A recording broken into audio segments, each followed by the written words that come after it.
Hey guys, it's reading day, and today's book is Bram Stoker's Dracula. We'll be right back.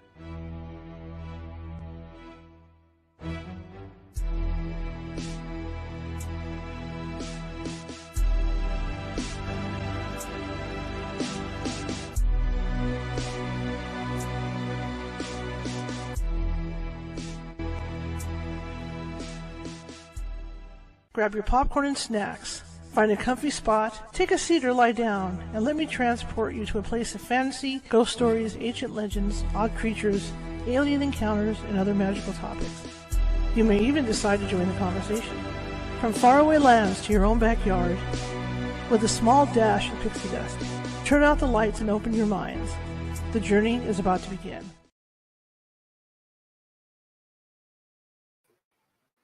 Good evening, everybody. I hope you had a great weekend. I had a great weekend. I'm sorry I'm starting a little later than I should. Again, I had some technical difficulty. Whoa, wrong one. Look at this. I keep hitting the wrong button. We don't want that. Hang on, guys. Just bear with me. Okay, there we go. Too many buttons to push. Welcome, everybody. It's Sunday, and I hope some of you guys over here on TikTok were with me earlier today when I was working on putting the show together. This is the show. It's our Sunday 6 o'clock show. I'm a little late. I had some technical difficulties. I'm having issues on my laptop with Firefox. And I'm just going to put out a warning out there with TikTok. I've got you guys pretty secured right now. That doesn't mean anything. I'm trying to find a better way to secure my phone because I have to have it on the charger doing the show. So sometimes you'll fall over. So I'm just saying. Okay, I'm just saying. In fact, right now, what's going on is I shifted there. Okay. So hopefully you guys won't fall over. I'm hoping you don't fall over. If you fall over, I'm sorry. I apologize. But it's unavoidable until I figure this out. I thought I had it figured out earlier, but then I had to put you on the charger. I was hoping I was fully charged. Anyway, my name is Charlotte. I'm going to be your host for the next hour or so. I'm also the owner of the California Haunts Paranormal Investigation Team based out of Sacramento, California. We're 45 strong up and down the state, which means if you have a paranormal need, think you have ghosties or UFOs or whatever, we can get you. It just might take us a while because we do, California is a big state. And in the case that it does take us a while, we do have psychics on staff who can phone you and talk to you about what may or may not be going on. And in most cases, they can calm the energy down before we get out there. Okay. We also have branches in Nevada, Hawaii, and Washington, state of Washington. So if you live in those states, we can help you out as well. Anyway, this is Sunday reading day. And I read from a paranormal themed book. Sometimes the book is a fantasy. Sometimes it's just a book, right, about the paranormal. Sometimes it's a true book of things happening. Today, we're reading from Bram Stoker's Dracula. We've been reading it for the last 14 days. Sundays. Hello, Marisa. Sundays and other days included, 14 days. But it's a fascinating book. I've never read it before, and I love the way it's written. The only thing with it is it's still a little warm in here. Let me wipe a little bit here. It is hot. The only thing with it is that it's written in diary form. So we've got like 6 protagonists in here, including Van Helsing and Jonathan Harker and those and Mina. But they all write, instead of having it put into a story format, it's all written in from their perspectives in their diaries. So it does get kind of hectic. And usually I like to read about an hour, but sometimes the chapters go longer because of this diary format. So sometimes we will go an hour and a half, just to let you know. Okay. Now, like I said earlier, hopefully TikTok will hold and you won't come flying at me in my lap. We'll see what happens. I see you all in there. Can't read your comments. Because because it's tiny. It's on my iPhone 11. Okay, I've like outdated iPhone. Also, I do have a goal up there of 100 Lucy the Llamas. And if you could help me out a little bit, we're trying to keep the show on the air. You don't have to donate or anything, but if you like what you see today, please feel free to do that. I would really appreciate it. Also, if you haven't done so already, follow me, share this. I want to get this out to as many people as possible. That goes for you guys over here too. And be sure to subscribe. Again, with the subscribers, there's all kinds of things that we're doing, live investigations, different paranormal stories, things like that. So if you could help me out by subscribing, that would be great too. Help keep me on the air. Okay, for you guys on Facebook, and a lot of you are on Facebook tonight watching, please feel free to hit that follow button if you haven't done so already. I'd really appreciate it. And do feel free to comment in the chat room. And show me some love. Give me some thumbs up and things like that. I really appreciate it. YouTube, there's over 1,000 shows over at YouTube that we've done all of this show. I'm a journalist, photojournalist. I like to change it up. So you're not going to get paranormal every day. This whole week coming up is all paranormal. I can guarantee that, right? Everything's paranormal, but it's not like that every week, right? So yeah, help me out over on YouTube. If you haven't subscribed already, feel free to do so if you like what you see tonight, and show me some love as well. Twitch, same thing. TikTok, please, I'm trying to hit a goal of 500 likes. So if you could double tap, if you like what I'm doing by reading this book, double tap that screen. I'd really appreciate it. We're trying to get as many likes, as many shares as we can. Share, share, share. That's what it's all about, to get the word out about this show. And again, if let me see what this is, if I can read this. Let's see.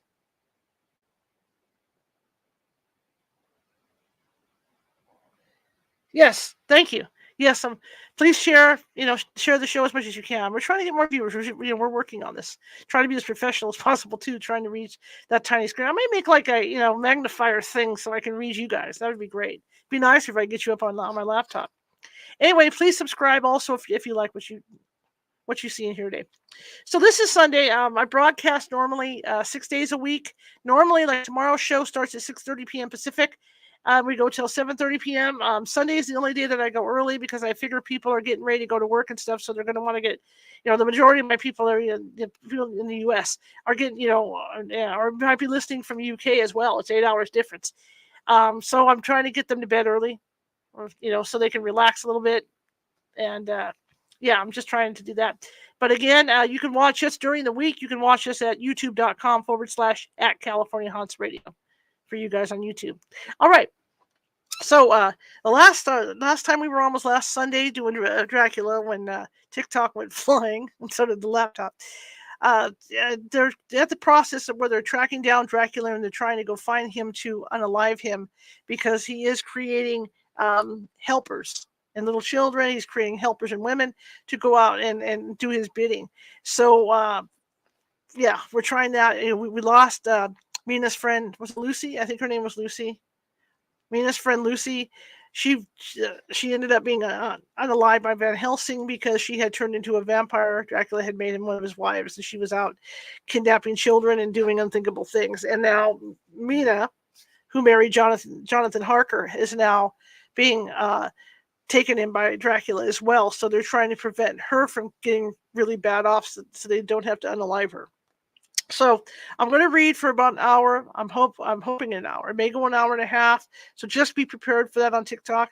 But please double tap that screen. Double tap that screen. We're trying to get likes, and please share, because we do this. I do this every Sunday. Okay. So as this book's over, we're going to be reading Mary Shelley's Frankenstein. And how do I do this without getting in trouble? I do this because I read from Project Gutenberg. Project Gutenberg is a site where all the books are copyright free. For the public domain, which means that they were written back in the 1800s all the way up to 1945. I'm seeing a reason for the thing on here. Okay, thumbs up. Wiki. They were written up to 1945. Any book that's written up to 1945 is free and to the public. So that's a good place if you're into reading. Go to Project Gutenberg. They've got thousands and thousands of books that have been converted into digital format. Okay, that's where I'm reading from. Okay, so like I said, I'll be reading for about an hour and a half. It depends how long the chapters are in here. And we're reading Bram Stoker's Dracula. So get ready. Halloween's coming. We're getting ready for the Halloween year. And this is California Haunts Radio. Share. Double tap that screen, and away we go. And it's not as hot today. I still got my creaky chair, so when they go to open a door or a casket, we're going to have sound effects. So I don't read Roman numerals. I never have. So we were in chapter XXIV, and this is Dr. Seward's diary. Again, these things are done. Oh, it's a phonograph diary spoken by Van Helsing to Jonathan Harker. That's right, because Dracula had gone through and gotten mad, and he accessed their living quarters, and he destroyed all their diaries and everything. All the paperwork they had on him, everything got destroyed. All the evidence got destroyed. Okay, so let me have a little sip, and away we go. So I hope you enjoy this. If you like it, again, please, if you like this, please share. I appreciate you sharing to as many people as possible. And double tap that screen to like it. And you guys over here, show me some love, okay, over on Facebook and YouTube and Twitch.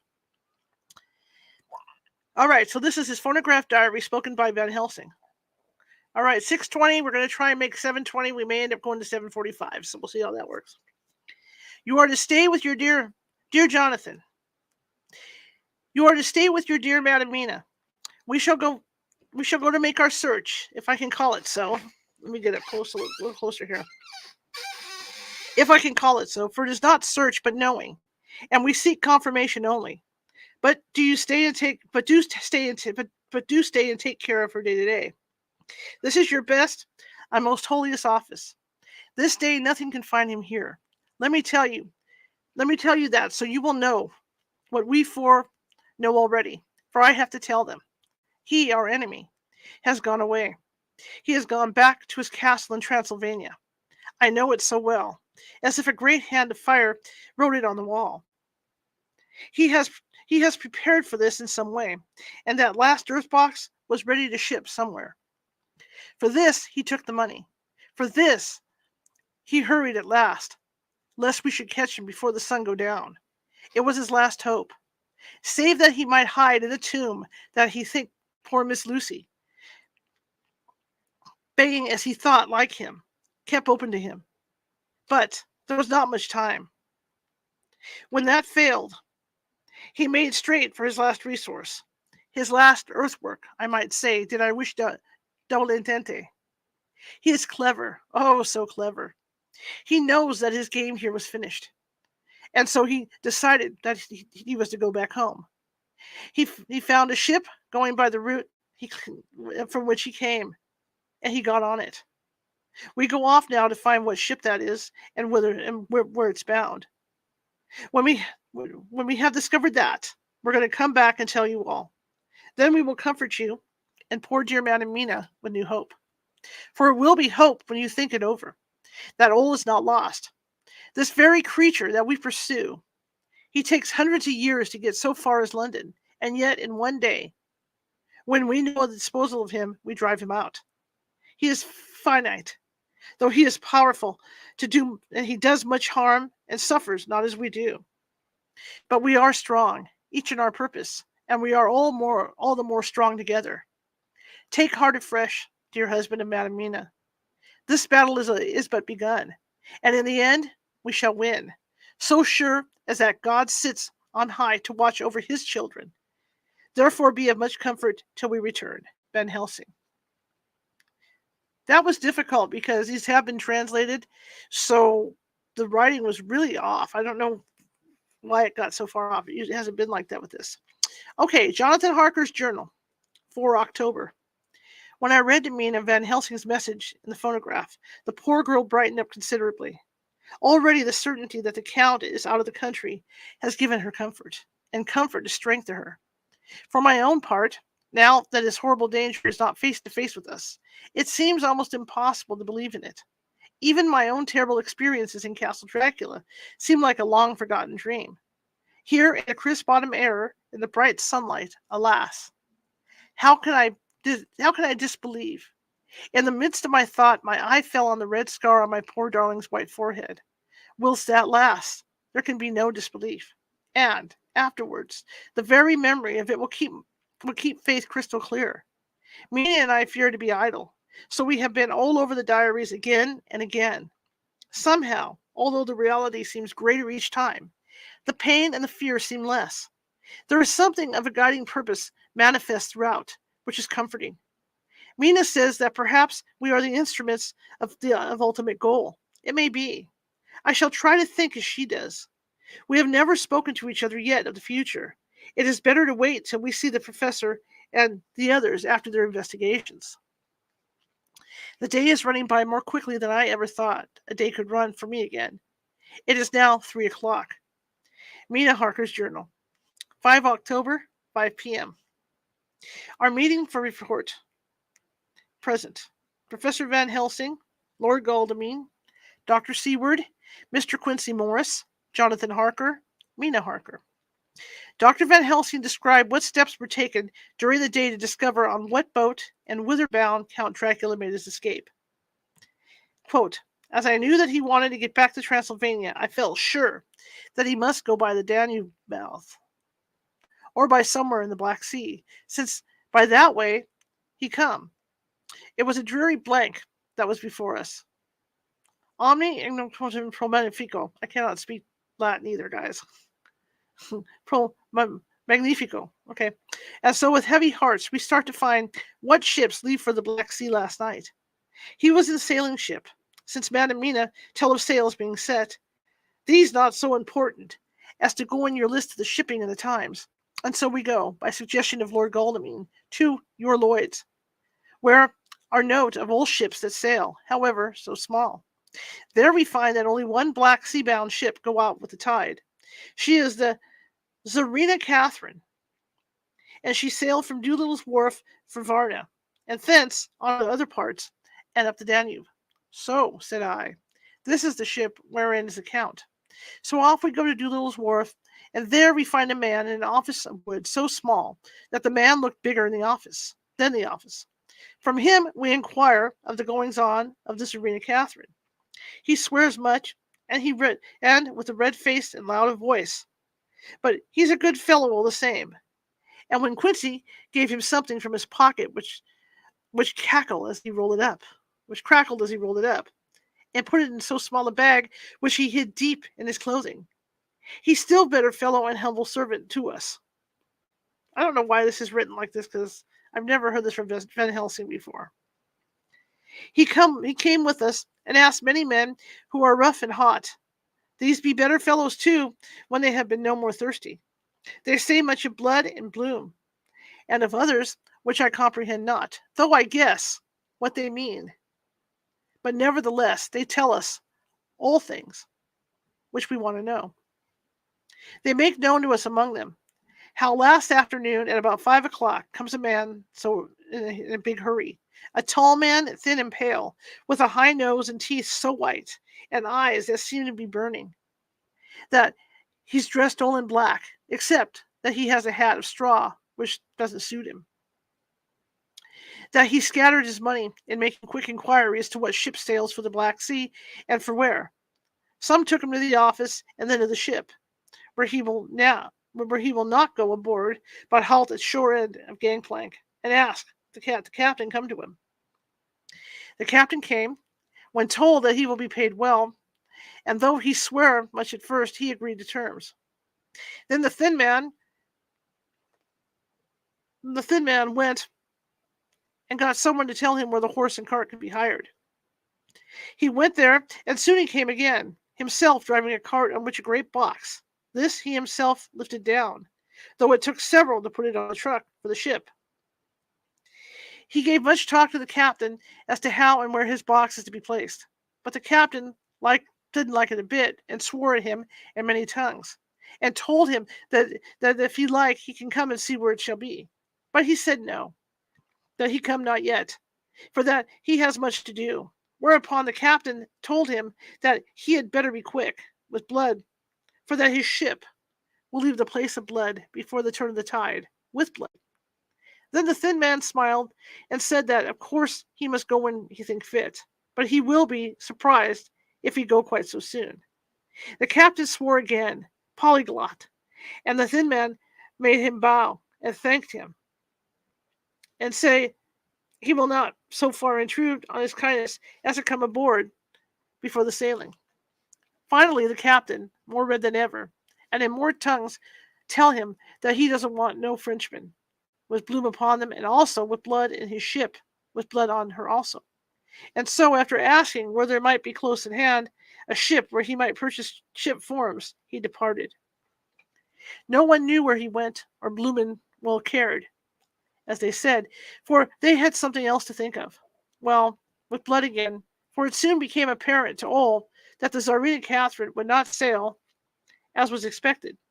A thin mist began to creep up from the river, and it grew and grew, till soon a dense fog enveloped the ship, and all around her, the captain swore polyglot, very polyglot with bloom and blood, but he could do nothing. The water rose and rose, and he began to fear that he would lose the tide altogether. He was in no friendly mood, When just at full tide, the thin man came up the gangplank again and asked to see where his box had been stowed. Then the captain replied that he wished that he and his box, old and with much bloom and blood, were in hell. But then the thin man did not offend, and went down with the mate and saw where it was placed, and came up and stood a while on deck in fog. He must have come off by himself, for no one noticed him. Indeed, they thought not of him. But soon the fog began to melt away, and all was clear again. My friends of the thirst and the language that was a bloom and blood laughed, as they told how the captain's swears exceeded even his usual polyglot, and was more than ever full of picturesque when on questioning other mariners who were on movement up and down the river that hour. He found that few of them had seen any of the fog at all, except where it lay around the wharf. However, the ship went out on the ebb tide, and was doubtless by morning far down the river mouth. She was by then, when they told us, well out to sea. And so, my dear Madam Mina, it is that which we have rest for so that we can have rest for a time. For our enemy is on the sea, with the fog at his command, on his way to the Danube mouth. To sail a ship takes time, goes she never so quick, and when we start, we go on land more quick, and we meet him there. Our best hope is to come on him when he's in the box, between sunrise and sunset, for then he can make no struggle, and we may deal with him as we should. There are days for us in which we can make ready our plan. We know all about where he go, for we have seen the owner of the ship, who have shown us invoices and all the papers that can be. The box we seek is to be landed in Varna, and to be given to an agent, one Ristix, who will be there present and present his credentials. And so our merchant friend will have done his part. When he asked if there be any wrong for that, he can telegraph and have inquiry made at Varna. We say no. For what it is to be done is not for police or of the customs. It must be done by us alone and in our own way. When Dr. Van Helsing had finished speaking, I asked him if he were certain that the Count had remained on board the ship. He replied, "We have the best proof of that, your own evidence, when in the hypnotic trance this morning." I asked him again if it were really necessary that they should pursue the Count, for, oh, I dread Jonathan leaving me, and I know that he would surely go if the others went. He answered in growing passion, at first quietly, as he went on. However, he grew more angry and more forceful, till in the end we could not but see wherein was at least some of that personal dominance which made him so long a master amongst men. Yes, it is necessary. Necessary, necessary, necessary. For your sake in the first, and then for the sake of humanity. This monster has done much harm already, in the narrow scope where he finds himself, and in the short time when as yet he was only as a body groping his so small measure in darkness, and not knowing. All this have I told these others. You, my dear Madam Mina, will learn it in the phonograph of my friend John, or in that of your husband. I have told them how the measure of leaving his own barren land, barren of peoples, and coming to a new land where life of man teems till they are like multitude of standing corn, was the work of centuries. Were another of the undead like him to try to do what he has done, perhaps not all the centuries of the world that have been, or that will be, could aid him.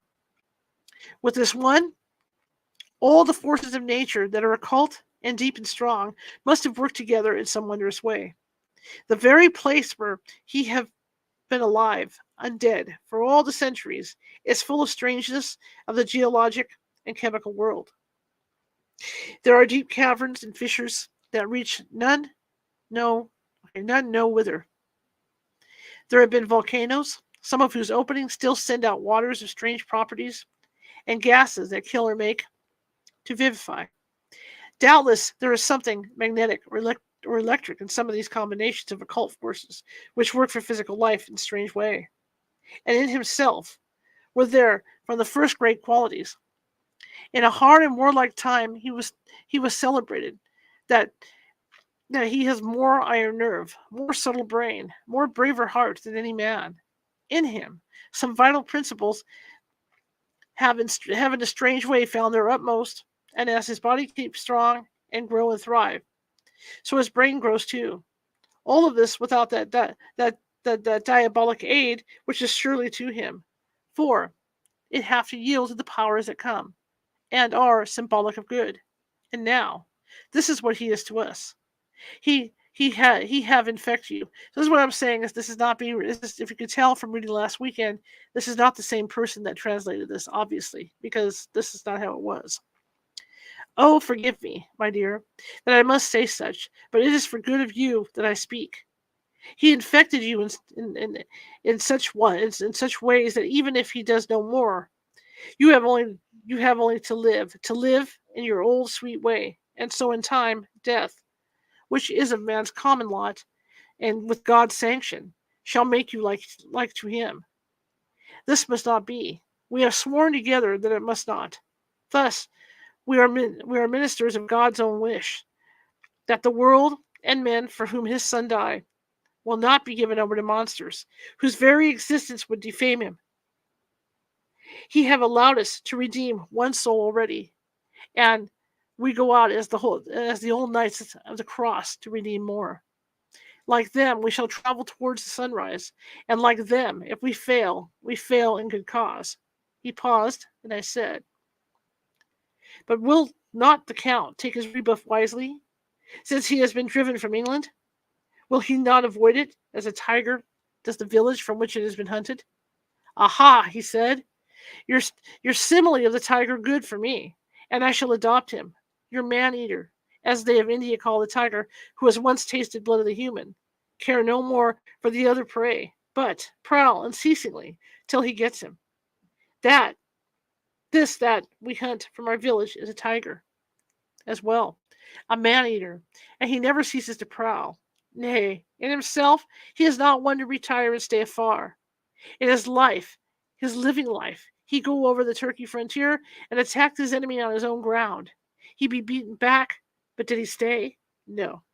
He come again and again and again. Look at his persistence and endurance. With the child brain that was to him have long since conceived the idea of coming to a great city.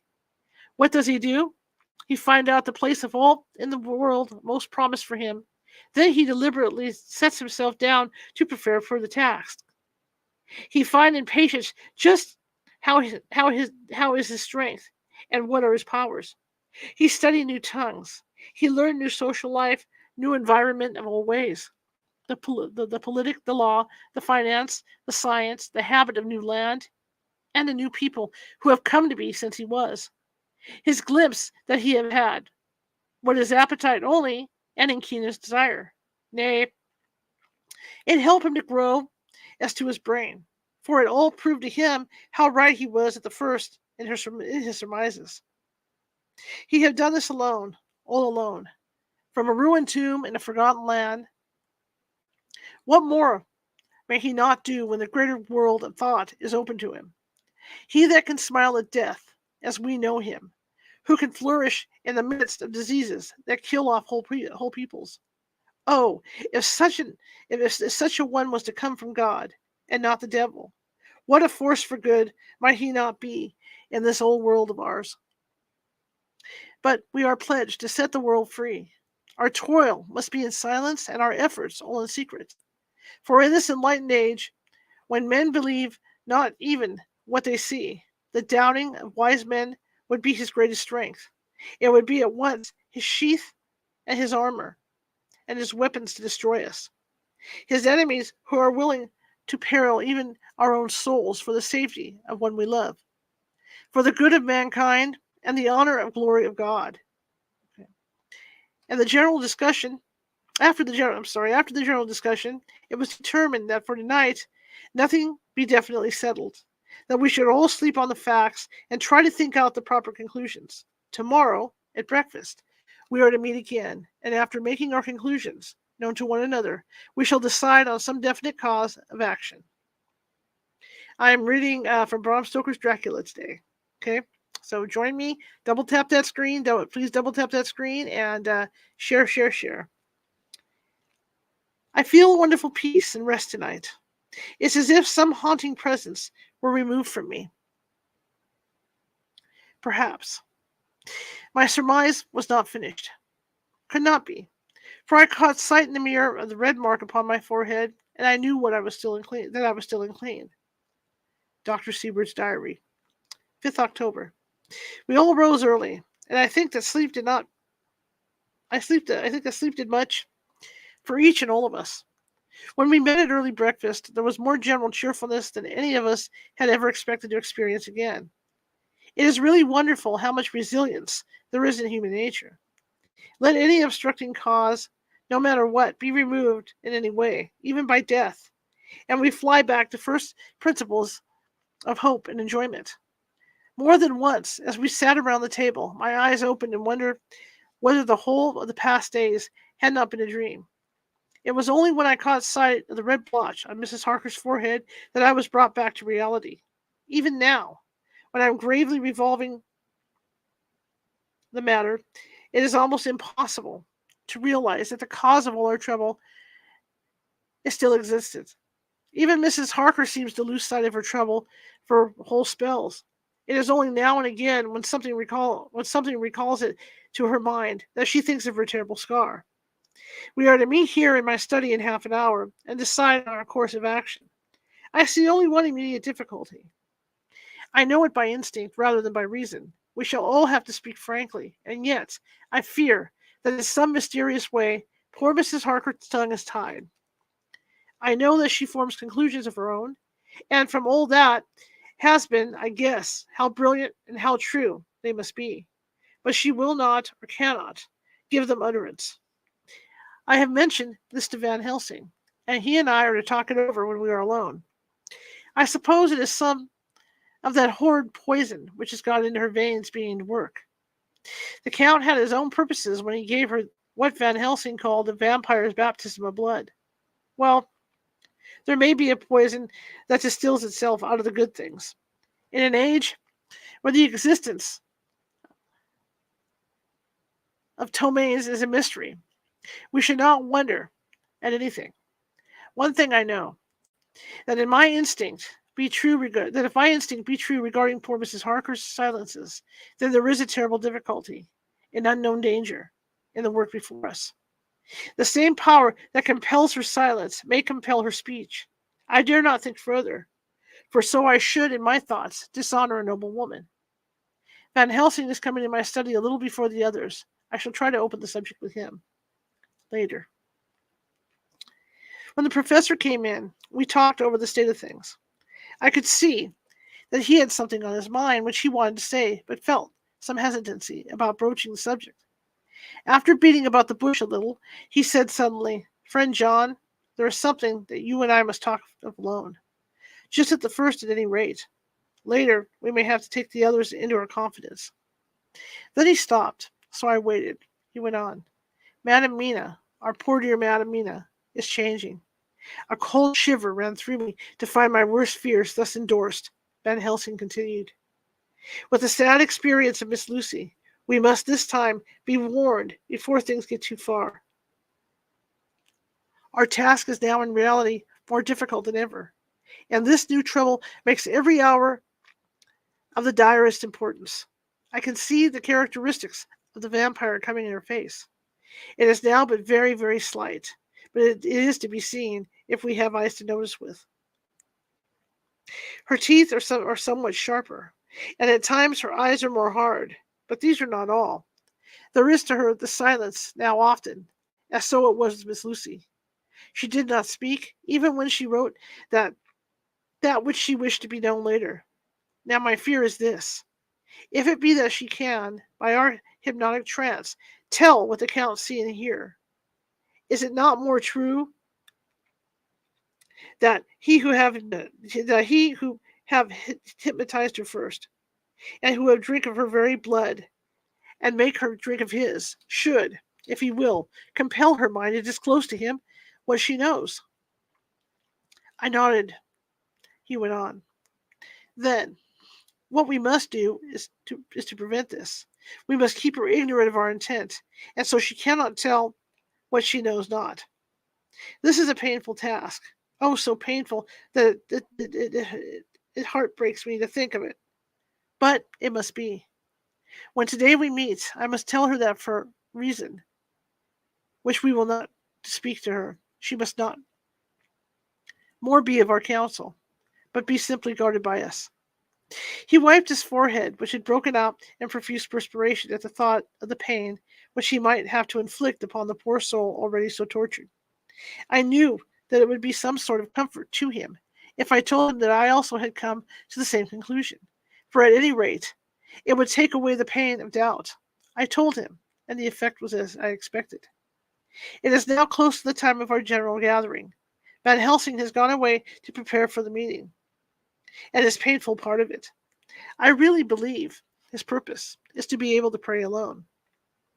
Later, at the very outset of our meeting, a great personal relief was experienced by both Van Helsing and myself. Mrs. Harker had sent a message by her husband to say that she would not join us at present, as she thought it better that we should be free to discuss our movements without her presence to embarrass us. The professor and I looked at each other for an instant, and somehow we both seemed relieved. For my own part, I thought that if Mrs. Harker realized the danger herself, it was much pain as well as much danger averted. Under the circumstances, we agreed. By a questioning look and answer, with a finger on lip, to preserve silence in our suspicions until we should have been able to confer alone again. We went at once into our plan of campaign. Van Helsing roughly put the facts before us first. Quote, Van Helsing. The Tsarina Catherine left the Thames yesterday morning. It will take her, at the quickest speed she has ever made, at least 3 weeks to reach Varna. But we can travel overland to the same place in 3 days. Now, if we allow for 2 days less for the ship's voyage, owing to such weather influences as we know that the Count can bring to bear, and if we allow a whole day and night for any delays which may occur to us, then we have a margin of nearly 2 weeks. Thus, in order to be quite safe, we must leave here on the 17th at latest. Then, we shall at any rate be in Varna a day before the ship arrives, and be able to make such preparations as may be necessary. Of course, we shall all go armed against evil things, spiritual as well as physical. Here, Quincy Morris added, I understand that the Count comes from a wolf country, and it may be that he shall get there before us. I propose that we add Winchesters to our armament. I have a kind of belief in a Winchester when there is any trouble of that sort around. Do you remember, Art, when we had that pack after us at Tobolsk? What we wouldn't have then given for a repeater apiece. Good, said Van Helsing. Winchesters it shall be. Quincy's head is level at all times, but most so when there is to hunt. Metaphor be more dishonor to science than wolves be of danger to man. In the meantime, we can do nothing here, and as I think that Varna is not familiar to any of us, why not go there more soon? It is as long to wait here as there. Tonight and tomorrow we can get ready, and then, if all be well, we four can set out on our journey. We four? Said Harker, interrogatively, looking from one to another of us. Of course, answered Professor. You must remain to take care of your so sweet wife. Harker was silent for a while, and then said in a hollow voice, Let us talk of that part in the morning. I want to consult with Mina. I thought that now was the time for Van Helsing to warn him not to disclose our plans to her, but he took no notice. I looked at him significantly and coughed. For answer, he put his finger on his lips and turned away. Jonathan Harker's journal. If you like what you're hearing, double tap that screen. Give me some thumbs up, guys. Show me some love. 5 October, afternoon. For some time after our meeting this morning, I could not think. The new phases of things leave my mind in a state of wonder, which allows no room for active thought. Mina's determination not to take any part in the discussion set me thinking, and as I could not argue with the matter with her, I could only guess. I am, as far as ever, from a solution now. The way the others received it, too, puzzled me. The last time we talked of the subject, we agreed that there was to be no more concealment of anything amongst us. Mina is sleeping now, calmly and sweetly like a little child.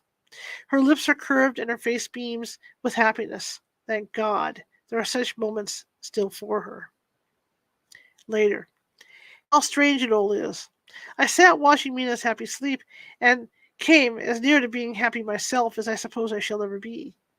As the evening drew on, and the earth took its shadows from the sun sinking lower, the silence of the room grew more and more solemn to me.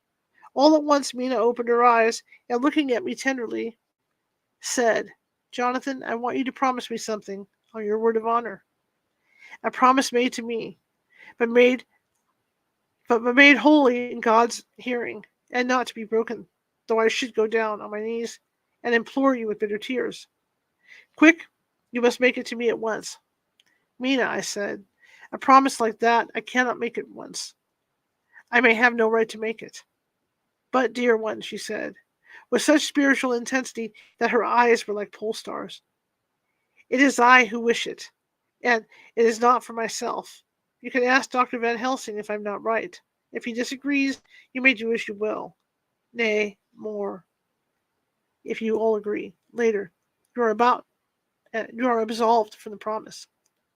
I promise, I said, and for a moment she looked supremely happy, though to me all happiness for her was denied by the red scar on her forehead. She said, "Promise me that you will not tell me anything of the plans formed for the campaign against the Count, not by word or inference or implication, not at any time whilst this remains to me."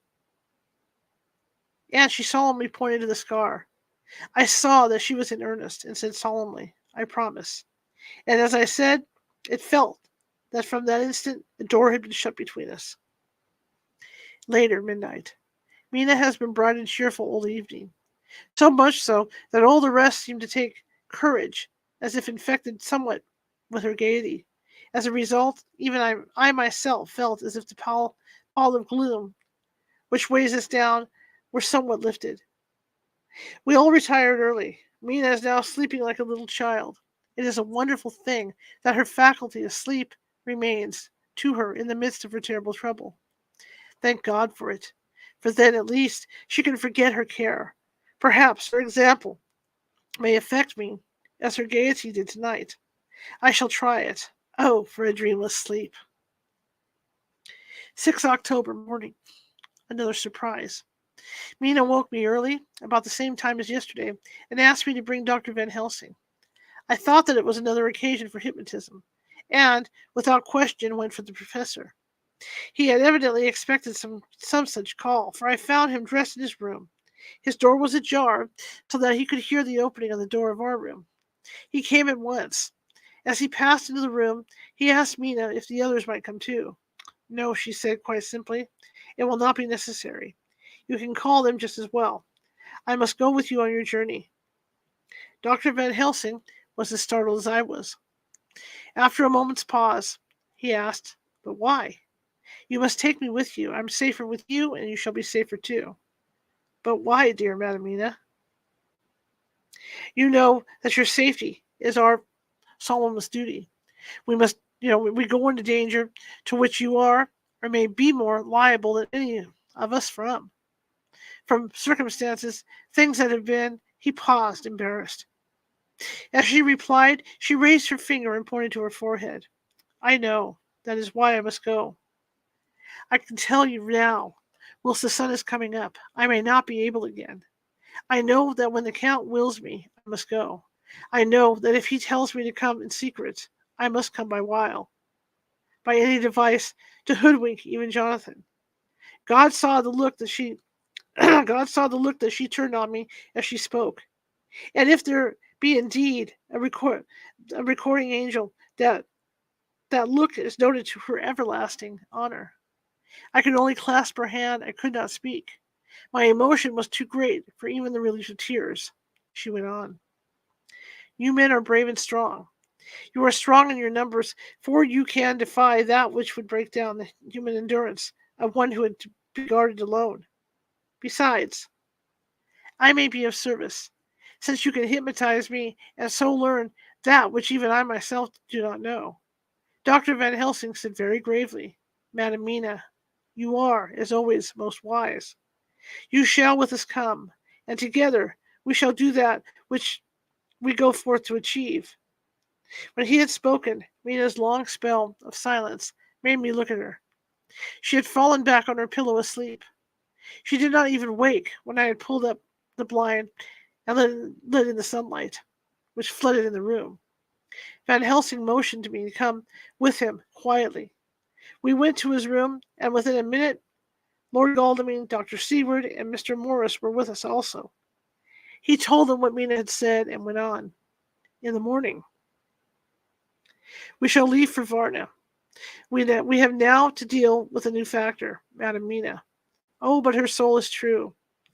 It is to her an agony to tell us so much as she has done, but it is most right, and we are warned in time. There must be no chance lost, and in Varna we must be ready to act the instant when that ship arrives." "What shall we do exactly?" asked Mr. Morris. The professor paused before replying. "We shall at first board that ship. Then, when we have identified the box, we shall place a branch of the wild rose on it. This we shall fasten, for when it is there, none can emerge. So at least says the superstition.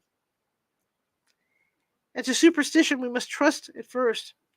It was man's faith in the early, and it has its root in faith still. Then, when we get the opportunity that we seek, when none are near to see, we shall open the box, and it will be well." "I shall not wait for any opportunity," said Morris. "When we see the box, I shall open it and destroy the monster, though there were 1,000 men looking on. Though there were 1,000 men looking on, and if I am to be wiped out for it the next moment." I grasped his hand instinctively and found it as firm as a piece of steel. I think he understood my look. I hope he did. "Good boy," said Dr. Van Helsing. "Brave boy. Quincy is old man. God bless him for it. My child, believe me, none of us shall lag behind or pause from any fear. I do but say what we may do, what we must do. But indeed, we cannot say what we shall do. There are so many things which may happen, and their ways and their ends are also various that until the moment we may not say. We shall all be armed in all ways, and when the time for the end is come, our efforts shall not be lack. Now let us today put all our affairs in order. Let all things which touch on others dear to us, and who on us depend, be complete. For none of us can tell what, or when, or how the end may be. As for me, my own affairs are regulate, and as I have nothing else to do, I shall go make arrangements for the travel. I shall have old tickets and so forth for our journey." There was nothing further to be said, and we parted. I shall now settle up all my affairs of earth and be ready for whatever may come. Later. It's all done. My will's made and all completed. Mina, if she survives, is my sole heir. If it should not be so, then the others who have been so good to us shall have the remainder. It is now drawing towards the sunset. Mina's uneasiness calls my attention to it. I am sure that there is something on her mind, which the time of exact sunset will reveal. These occasions are becoming harrowing times for us all, for each sunrise and sunset opens up some new danger, some new pain, which, however, may in God's will be means to a good end. I write all these things in the diary, since my darling must not hear them now. But if it may be that she can see them, they shall be ready. She's calling to me. It's 7 p.m. Pacific. I'm going to continue. So we'll probably end up going another 45 minutes to an hour. Like I said, these chapters vary in length, so we're just going to go with it. Chapter XXV. And we're reading from Bram Stoker's Dracula. Dr. Seward's Diary. 11 October, evening. Jonathan Harker has asked me to note this, as he says he is hardly equal to the task. and he wants an exact record kept. I think that none of us were surprised when we were asked to see Mrs. Harker a little before the time of sunset. We have of late come to understand that sunrise and sunset are, to her, times of peculiar freedom, when her old self can be manifest without any controlling force subduing or restraining her, or inciting her to action. The mood or condition begins some half hour or more before actual sunrise or sunset, and lasts till either the sun is high or whilst the clouds are still aglow with the rays streaming above the horizon. At first, there is a sort of negative condition, as if some tie were loosened, and then the absolute freedom quickly follows. When, however, the freedom ceases, the change back or relapse comes quickly, preceded only by a spell of warning silence. Tonight, when we met, she was somewhat constrained, and bore all the signs of an internal struggle. I put it down myself to her making a violent effort at the earliest instant she could do so. A very few minutes, however, gave her complete control of herself. Then, motioning her husband to sit beside her on the sofa where she was half reclining, she made the rest of us bring chairs up close. Taking her husband's hand in hers, she began. We're all here together in freedom, for perhaps the last time. I know, dear. I know that you will always be with me to the end. This was to her husband, whose hand had, as we could see, tightened upon hers. In the morning we got out upon our task, and God alone knows what may be in store for any of us.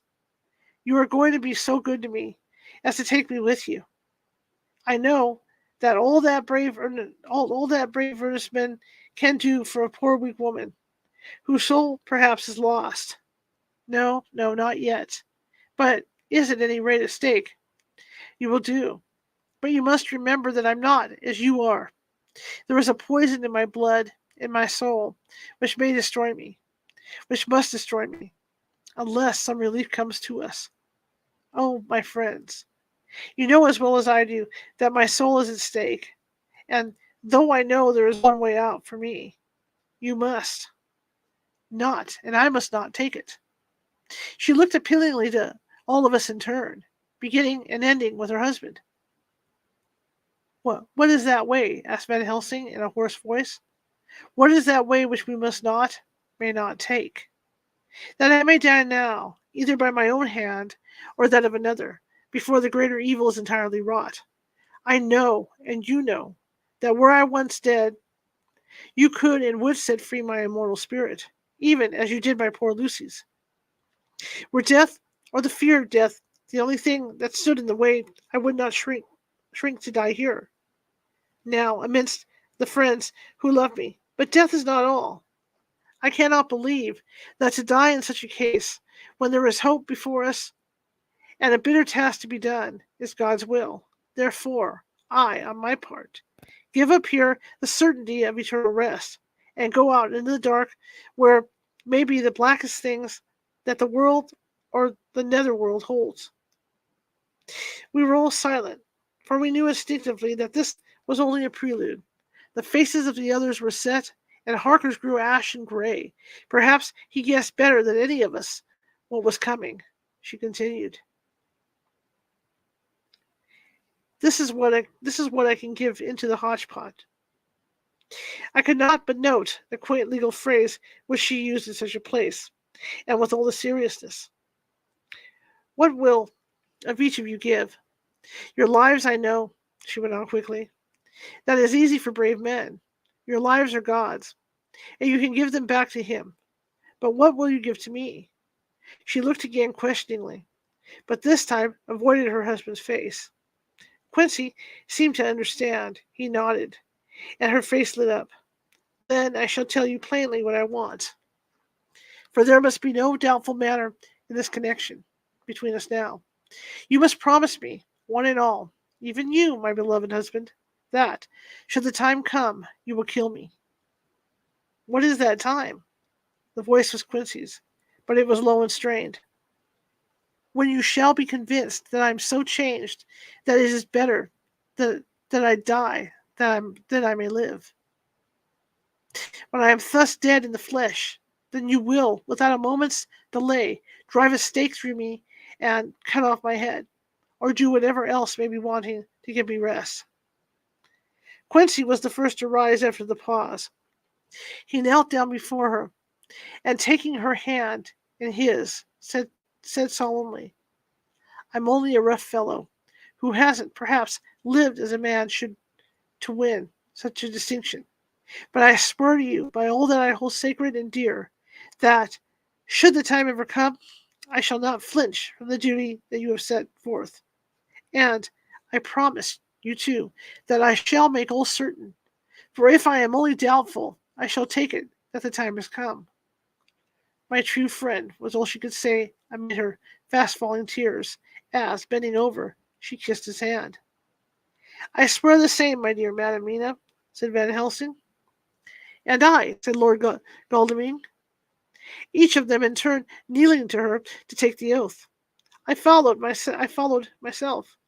Then her husband turned to her, wan-eyed, and with a greenish pallor which subdued the snowy whiteness of his hair, and asked, "And I, too, will make such a promise, oh, my wife?"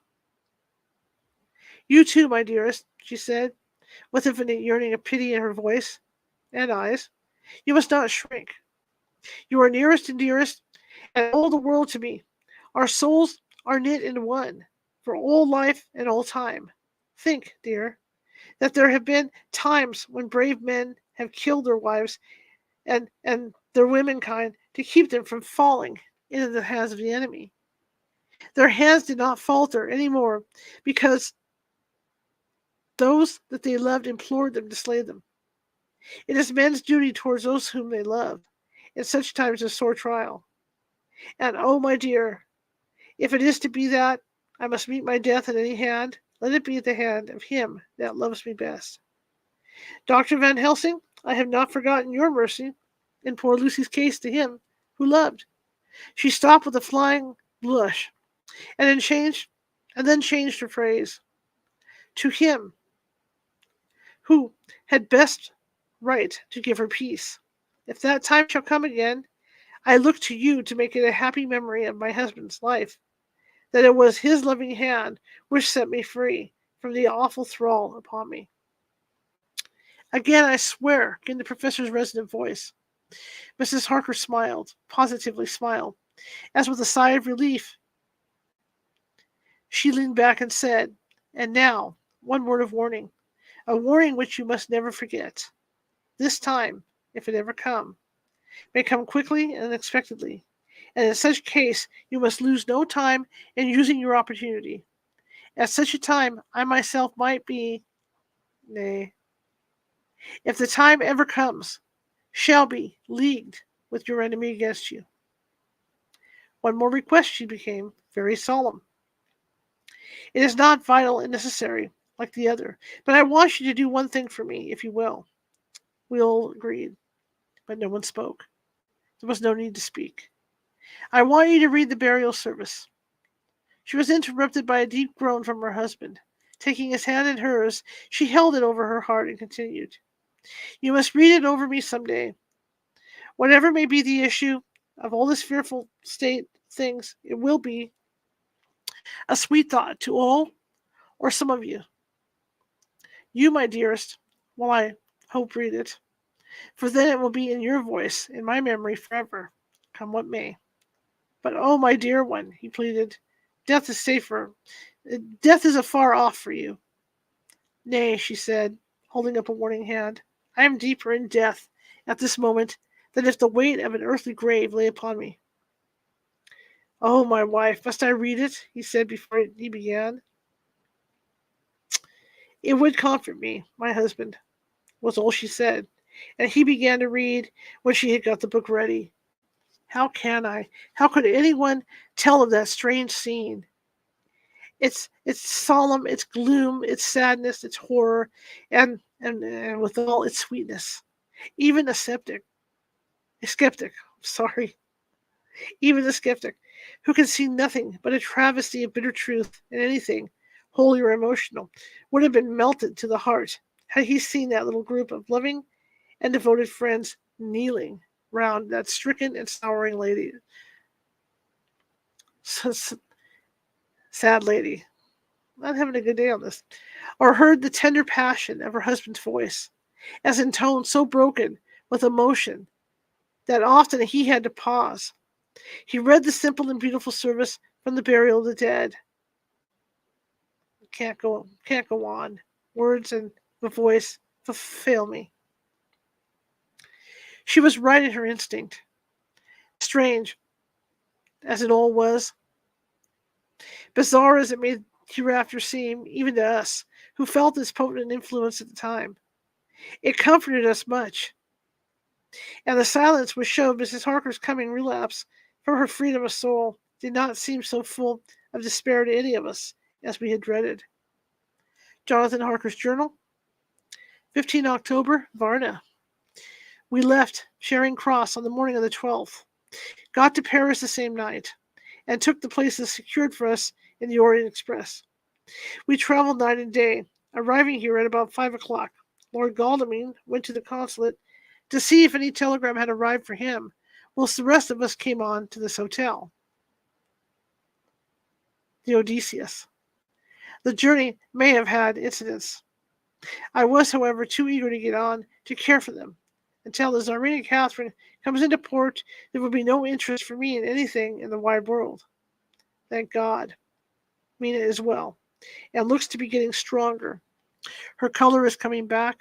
She sleeps a great deal. Throughout the journey, she slept nearly all the time. Before sunrise and sunset, however, she is very wakeful and alert, and it has become a habit for Van Helsing to hypnotize her at such times. At first, some effort was needed, and he had to make many passes. But now, she seems to yield at once, as if by habit, and scarcely any action is needed. He seems to have power at those particular moments to simply will, and her thoughts obey him. He always asks her what she can see and hear. She answers to the first, nothing, all is dark. And to the second, I can hear the waves lapping against the ship, and the water rushing by. Canvas and cordage strain, and masts and yards creak. The wind is high. I can hear it in the shrouds, and the bow throws back the foam. It is evident that the Tsarina Catherine is still at sea, hastening on her way to Varna. Lord Godalming has just returned. He had 4 telegrams, one each day since we started, and all to the same effect, that the Tsarina Catherine had not been reported to Lloyd's from anywhere. He had arranged before leaving London that his agent should send him every day a telegram saying if the ship had been reported. He was to have a message even if she were not reported, so that he might be sure that there was a watch being kept at the other end of the wire. We had dinner and went to bed early. Tomorrow, we are to see the Vice Consul and to arrange, if we can, about getting on board the ship as soon as she arrives. Van Helsing says that our chance will be to get on the ship between sunrise and sunset. The Count, even if he takes the form of a bat, cannot cross the running water of his own volition, and so cannot leave the ship, as he dare not change to man's form without suspicion, which he evidently wishes to avoid. He must remain in the box. If, then, we can come on board after the sunrise, he is at our mercy, for we can open the box and make sure of him, as we did poor Lucy, before he wakes. What mercy he shall get from us will not count for much. We think that we shall not have much trouble with the officials or the seamen. Thank God. This is the country where bribery can do anything, and we are all well supplied with money. We have only to make sure that the ship cannot come into port between sunset and sunrise without our being warned, and we shall be safe. Judge Moneybag will settle this case, I think. 16 October. Mina's report still the same. Lapping waves and rushing water. Darkness and favoring winds. We are evidently in good time. And when we hear of the Tsarina Catherine, we shall be ready.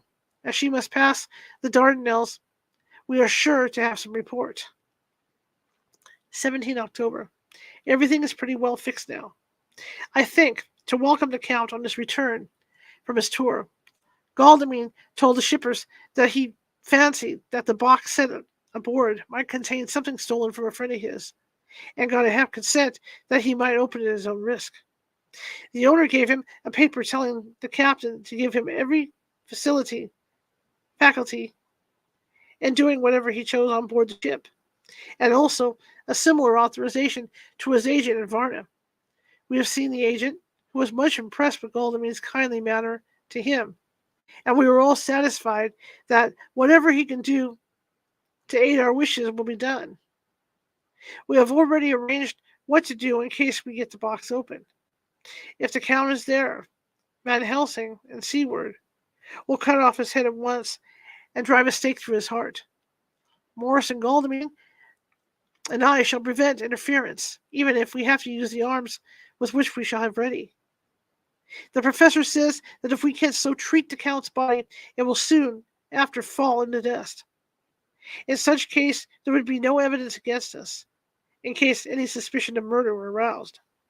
But even if it were not, we should stand or fall by our act, and perhaps some day this very script may be evidence to come between some of us and a rope. For myself, I should take the chance only too thankfully, if it were to come. We mean to have no stone unturned to carry out our intent. We have arranged with certain officials that the instant the Tsarina Catherine is seen, we are to be informed by a special messenger. 24 October. A whole week of waiting. Daily telegrams to Godalming, but only the same story, not yet reported. Mina's morning and evening hypnotic answer is unvaried. Lapping waves, rushing water, and creaking mass. Telegram, October 24th. Rufus Smith, Lloyd's, London, to Lord Godalming, care of HBM, Vice Consul Varna. Tsarina Catherine reported this morning from Dardanelles. Dr. Seward's diary, 25 October. How I miss my phonograph. To write diary with pen is irksome to me, but Van Helsing says I must. We were all wild with excitement yesterday when Godalming got his telegraph from Lloyd's. I know now what men feel in battle when the call to action is heard. Mrs. Harker, alone of our party, did not show any signs of emotion. After all, it is not strange that she did not, for we took special care not to let her know anything about it. And we all tried not to show any excitement when we were in her presence. In old days, she would, I am sure, have noticed, no matter how we might have tried to conceal it, but in this way that she is greatly changed during the past 3 weeks. The lethargy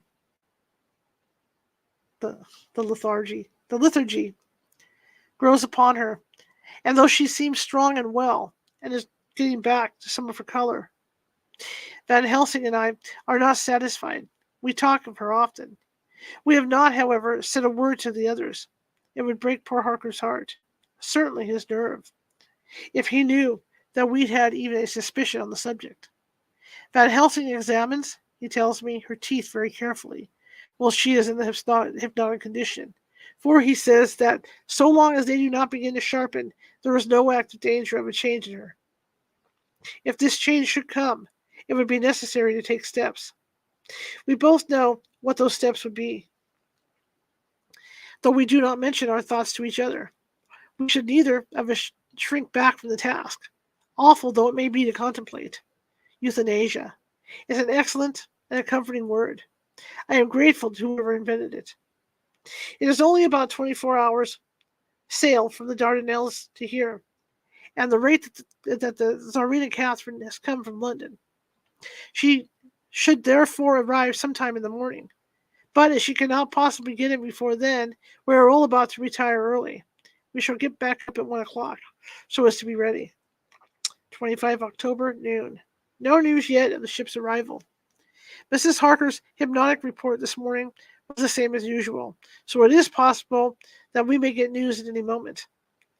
We men are all in a fever of excitement, except Harker, who is calm.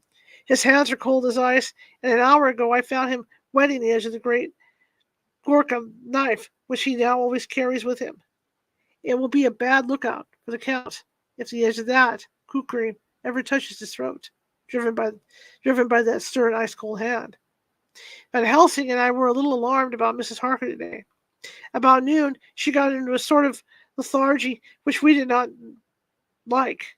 Although we kept silent to the others, we were neither of us happy about it. She had been restless all the morning, so that we were at first glad to know that she was sleeping. When, however, her husband mentioned casually that she was sleeping so soundly that he could not wake her, we went to her room to see for ourselves. She was breathing naturally and looked so well and peaceful that we agreed that the sleep was better for her than anything else. Poor girl. She has so much to forget that it's no wonder that sleep, if it brings oblivion to her, does her good. Later. Our opinion was justified, for when after a refreshing sleep of some hours she woke up, she seemed brighter and better than she had been for days. At sunset she made the usual hypnotic report. Wherever he may be in the Black Sea, the Count is hurrying to his destination, to his doom, I trust. 26 October. Another day and no tidings of the Tsarina. Catherine. She ought to be here by now. That she is still journeying somewhere is apparent. For Mrs. Harker's hypnotic report at sunrise was still the same. It is possible that the vessel may be lying by, at times, for fog. Some of the steamers which came in last evening reported patches of fog both to the north and south of the port. We must continue our watching, as the ship may now be signaled by any moment. 27 October. Noon. Most strange. No news yet of the ship we wait for. Mrs. Harker reported last night and this morning as usual, lapping waves and rushing water, though she added that the waves were very faint. The telegrams from London have been the same, no further report. Van Helsing is terribly anxious, and told me just now that he fears the Count is escaping us. He added significantly, I do not like the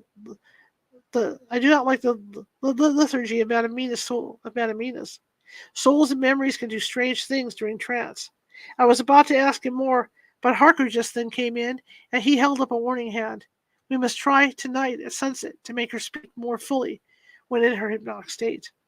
28 October. Telegram, Rufus Smith, London to Lord Godalming, care H.B. and Vice Consul Varna. Serena Catherine reported entering Galatz at 1 o'clock today. Dr. Sieber's diary. 28 October. When the telegram came announcing the arrival in Galatz, I did not think it was such a shock to any of us as might have been expected. True, we did know. We did not know whence or how or when the bolt would come. But I think we all expected that something strange would happen. The delay of arrival at Varna made us individually satisfied that things would not be just as we had expected. We only waited to learn where the change would occur. Nonetheless, however, was it a surprise? I suppose that nature works on such a hopeful basis that we believe against ourselves that things will be as they ought to be, not as we know or should know that they will be. Transcendentalism is a beacon to the angels, even if it be a will-o'-the-wisp to man. It was an odd experience, and we all took it differently. Van Helsing raised his hand over his head for a moment, as though in remonstrating with the Almighty. But he said not a word. In a few seconds stood up with his face sternly set. Lord Godalming grew very pale and sat breathing heavily. I was myself half stunned and looked in wonder at one after another. Quincy Morris tightened his belt with that quick movement which I knew so well. In our old wandering days, it meant action. Mrs. Harker grew ghastly white, so that the scar on her forehead seemed to burn, but she folded her hands meekly and looked up in prayer.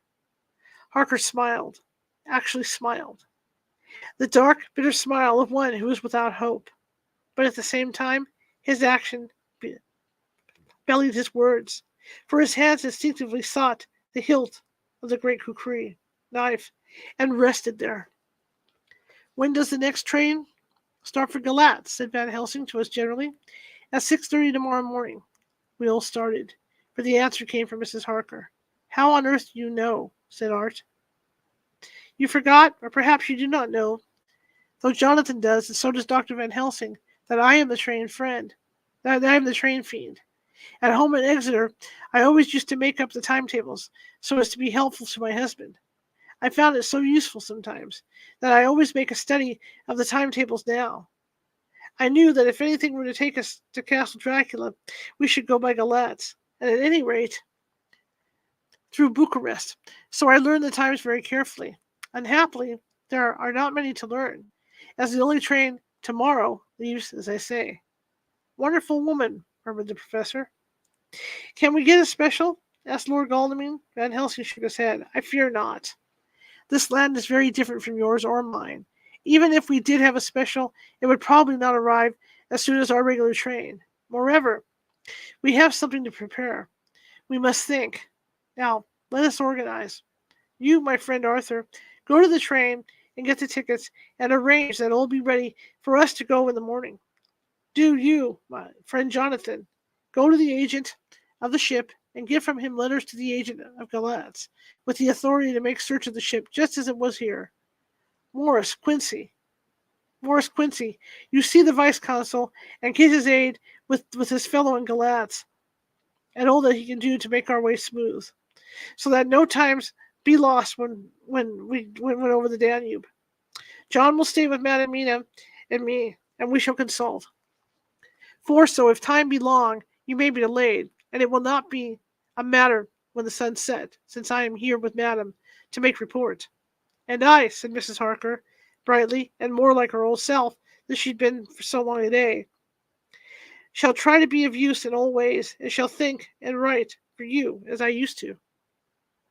Something is shifting from me in some strange way, and I feel freer than I have been of late. The three younger men looked happier at the moment as they seemed to realize the significance of her words. But Van Helsing and I, turning to each other, met each a grave and troubled glance. We said nothing at the time, however. When the three men had gone out to their task, Van Helsing asked Mrs. Harker to look up the copy of the diaries and to find him the part of Harker's journal at the castle. She went away to get it. When the door was shut upon her, he said to me, "We mean the same. Speak out. There is some change. It is a hope that makes me sick, for it may deceive us." "Quite so. Do you know why I asked her to get the manuscript?" "No," said I, "unless it was to get an opportunity of seeing me alone." "You are in part right, friend John, but only in part. I want to tell you something. And oh, my friend, I am taking a great and terrible risk, but I believe it is right." In the moment when Madam Mina said those words that arrest both of our understanding, an inspiration came to me. In the trance of 3 days ago, the Count sent her his spirit to read her mind. Or more like, he took her to see him in his earth box in the ship with the water rushing, just as it go free and rise and set at the sun. He learned then that we are here, for she has more to tell in her open life, with eyes to see and ears to hear, than he, shut as he is in his coffin box. Now he makes his most effort to escape us. At present, he want her not. He is sure with his so great knowledge that she will come at his call. But he cut her off. Take her, as he can do, out of his own power, that so she come not to him. Ah, there I have hope that our man-brains that have been of man so long, and that have not lost the grace of God, will come higher than his child-brain that lie in his tomb for centuries, that grow not yet to our stature, and that do only work selfish and therefore small. Here comes Madam Mina, not a word to her of the trance. She know it not, and it would overwhelm her and make her despair just when we want all her hope, all her courage, when most we want all her great brain, which is trained like a man's brain, but is so sweet of a woman, and have a special power which the Count gives her, and which he may not take away altogether, although he think not so. Hush, let me speak, and you shall learn. Oh, John, my friend, we are in awful straits. I fear, as I never feared before. We can only trust the good God. Silence, here she comes. I thought that the professor was going to break down and have hysterics, just as he had when Lucy died. But with a great effort, he controlled himself and was at perfect nervous poise when Mrs. Harker tripped into the room, bright and happy looking, and in doing work, seemingly forgetful of her misery. As she came in, she handed a number of sheets of typewritten stuff to Van Helsing. He looked over them gravely, his face brightening up as he read. Then, holding the pages between his fingers and thumbs, he said, "Friend John, to you with so much of experience already, and you too, dear Madam Mina, that are young, here is a lesson. Do not fear ever to think. A half thought has been buzzing often in my brain, but I fear to let him loose his wings. Here now, with more knowledge, I go back to where that half thought come from, and I find that he be no half thought at all. That be a whole thought, though so young that he is not yet strong to use his little wings. Nay, like the ugly duck of my friend Hans Andersen, he be no duck thought at all, but a big swan thought that sail nobly on big wings, when the time come for him to try them. See, I read here what Jonathan has written. The other of his race who, in a latter age, again and again, brought his forces over the great river into Turkey land, who, when he was beaten back, came again and again and again, though he had to come alone from the bloody field where his troops were being slaughtered, since he knew that he alone could ultimately triumph. What does this tell us? Not much? No. The Count's child thought see nothing, therefore he speaks so free. Your man thought see nothing. My man thought see nothing, till just now. No. But there comes another word from someone who speak without thought, because she, too, know not what it might mean. Just as there are elements which rest, yet when in nature's course they move on their way and they touch, then poof. And there comes a flash of light, heaven-wide, that blind us and kill and destroy some, but that show up all earth below for leagues and leagues. Is it not so? Well, I shall explain. To begin, have you ever studied the philosophy of crime? Yes and no. You, John, yes, for it is a study of insanity. You, no, Madam Mina, for a crime touch you not but once. Still, your mind works true and argues not a particular ad universally. Universally. There is this peculiarity in criminals. It is so constant in all countries and at all times that even police, who know not much from philosophy, come to know it that it is. That is to be empiric. The criminal always works at one crime. That is the true criminal, who seems predestined to crime, and who will of none other. This criminal has not the full man brain. He is clever and cunning and resourceful, but he be not of man stature as to brain. He be of child brain and much. Now, this criminal of ours is predestined to crime also. He too has a child brain, and it is of the child to do what he has done. The little bird, the little fish, the little animal, learn not by principle, but empirically. And when he learned to do, then there is to him the ground to start from to do more. Dos pusto, said Archimedes. Give me a fulcrum, and I shall move the world. To do once is the fulcrum whereby child brain become man brain.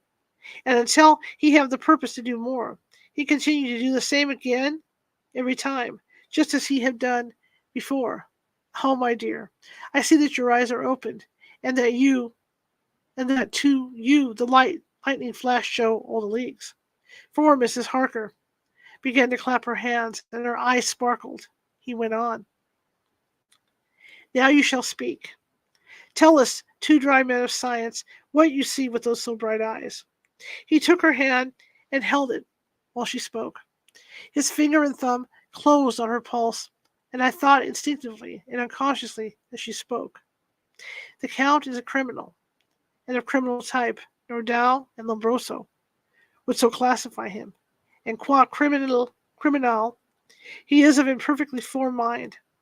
Thus, in a difficulty, he has to seek resource and habit. His past is a clue, and the one page of it that we know, and that from his own lips, tells that once before, when in what Mr. Morris would call a tight place, he went back to his own country, from the land he had tried to invade, and thence, without losing purpose, prepared himself for a new effort. He came again better equipped for his work, and won. So he came to London to invade a new land. He was beaten. And when all hope of success was lost and his existence in danger, he fled back over the sea to his home, just as formerly he had fled back over the Danube from Turkey. Good, good. Oh, you so clever, lady, said Van Helsing enthusiastically, as he stooped and kissed her hand. A moment later he said to me, as calmly as though we had been having a sick-room consultation, 72 only, and in all this excitement I have hope.